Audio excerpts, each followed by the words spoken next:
You know, I might have a whole bunch of homies by affiliation. I might have people that, you know, we got a lot in common in the industry, hip-hop, the culture, sports, streets. But to have a real friend is a big difference. You know, when you have a friend, when something happened to what you just as happy as he is, or she is. Well, you know, a friend is just as happy for your success just as much as you are. And of all the people I've been knowing and came across, you know, Tyson been a real friend to me. And I feel I've been a real friend to him. And the crazy thing about it, we met each other at the beginning of a time where we were always on our own path starting off. It was big news to see young black men riding around with nice cars and having nice, it wasn't a drug dealer or any of those type of things. And that being said, I say my friends, every Tyson fight I went to, and I didn't miss one. And we used to talk and hang out at our houses across the street from each other in Vegas. I could have easily went and knocked on this door and said, "Hey, champ, I need some tickets for the fight. Me and Pac coming to check you out." And you know he would have given to us.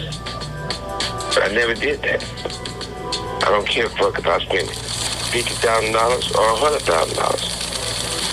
I'm gonna pay for my tickets. And the whole time I ever knew Tyson, I don't give if I was putting out a soundtrack, Chronic, All Eyes on Me, or whatever. He never came to me and said, "Hey man, send me a case of CDs. I want some boxes of CDs." And Tyson would have told me, said, "Man, I need, 20,000 CDs. Before he can hang up the phone, I've been had them motherfuckers on their way." But he never did that.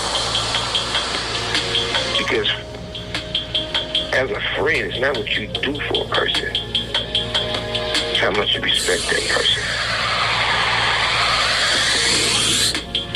Yeah, you know, one of the things is that I always want to make sure my platform that I can use at any given time is the energy is good. But if you start coming from me, I'm gonna let you know not to come from me. So one of the 10 big guys was going to do an interview on Michael Harris and wanted to know, he gonna say this, I want to know, do I want to say something back, and go back and forth, right? Okay, so shouldn't I, casting some doubt about Snoop Dogg buying Death Row and saying he's skeptical if, the transaction was legal? Yeah, it's as legal as you can get.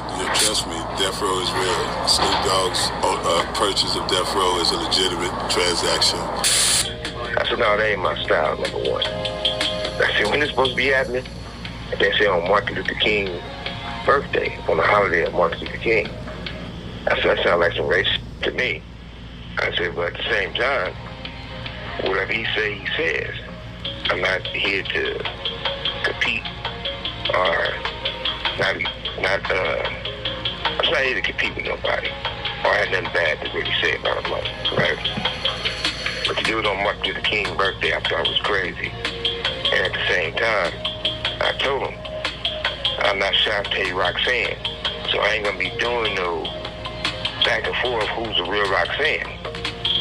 And when I started Death Row, I came with the name Death Row, the logo for Death Row, even though he never gave me a penny. But if he did give me a penny, that's like an investment, right? So you didn't have anything to do with Death Row. But it was neither one. But whatever float they boat, that's on them. But when you go out your way to contact people, like I've been knowing Interscope for a lot of years, they family, at least most of them. And they know I made Interscope what they was, and I made Interscope what they are. Especially for the culture of the black people in hip-hop.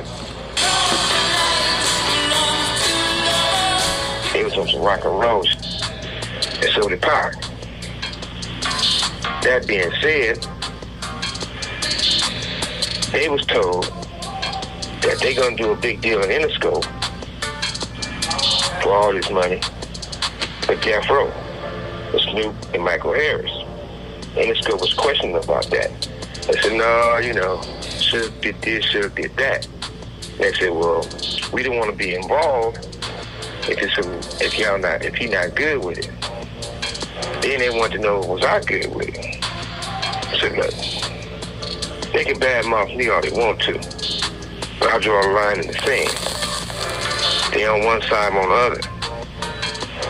And I settled a default judgment for $1 million. Never got my bread back, and since it was me, they can honor it.